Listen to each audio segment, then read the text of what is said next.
My dear student, गर्भाकालीन अवस्था important है और पेपर में यहाँ से आपके क्वेश्चन आते हैं, तो आप इस बात को ध्यान में रखिएगा। ये टॉपिक बहुत इम्पॉर्टेंट है।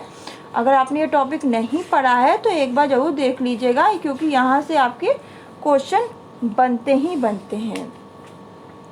तो स्टूडेंट जल्दी से हम लोग देख लेते हैं गर्भाकालीन अवस्था। तो आपको बता दें, जो गर्भाकालीन अवस्था होती है वो लगभग 280 दिन की होती है। इस बात को ध्यान रखिएगा।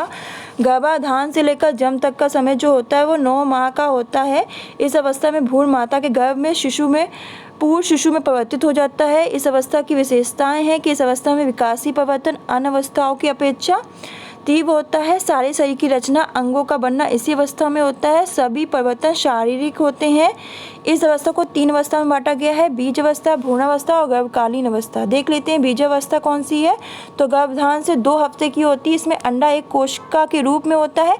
इसका तीव्रता से विभाजन होता है, परंतु ऊपर से कोई परिवर्तन नहीं दिखाई देता। यह गर्भाशय के तरल में तैरता रहता है और अपना भोजन खुद अपने आप से प्राप्त करता है। 10 दिन में यह गर्भाशय के ऊपर दीवार से चिपक जाता है, माता के शरीर से पोषण प्राप्त करता है। भ्रूणावस्था क्या होती है? यह तीसरे सप्ताह से 2 माह की अवस्था है। इस अवस्था में जीव को भ्रूण कहते हैं। सभी अंगों का निर्माण आरंभ हो जाता है और दूसरे माह के अंत तक भ्रूण की लंबाई इम्पोर्टेंट याद कर लीजिएगा और लगभग 2 ग्राम हो जाता है। भार सभी कोशिकाएं अपने को 3 परतों में बांट लेती हैं। सिर बनाने वाला हिस्सा बड़ा होता है। कान सिर से काफ़ी नीचे और नाक के स्थान पर छिद्र होता है।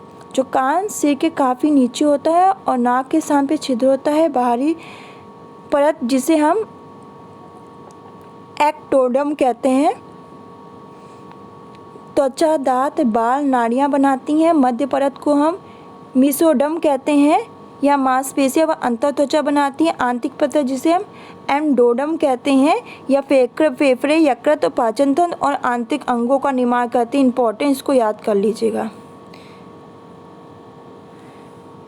फिर तीसरी अवस्था जो होती है वो होती है हमारी गर्भाकालीन अवस्था। ये अवस्था 3 माह से लेकर जन्म तक चलती है। तीसरे माह में फीटस की लंबाई जरूर देख लीजिएगा। 12वें माह तक 9 से 10 इंच, 8वें माह तक 16 से 18 इंच हो जाती है। भार तीसरे माह में 3/4 औंस और 5वें माह में 9 से 10 औंस, 8वें माह में 4 से 5 पाउंड हो जाता है। जन्म के समय शिशु 18 से 20 इंच लंबा, 3 किलोग्राम भार यानी 6 पाउंड के लगभग होता है। पहले 6 माह सिर तीव्र गति से बढ़ता है, फिर धड़कन अगले 3 महीनों में तीव्रता से विकसित होती है। 4थे माह में हृदय की धड़कन सुनी जा सकती है। सभी अंग 7वें माह तक पूर्ण रूप से बन जाते हैं। इस समय जन्म लेने पर उसे अत्यधिक देखभाल की आवश्यकता होती है। 9वें महीने में जीवन रहने की संभावना अधिक होती है।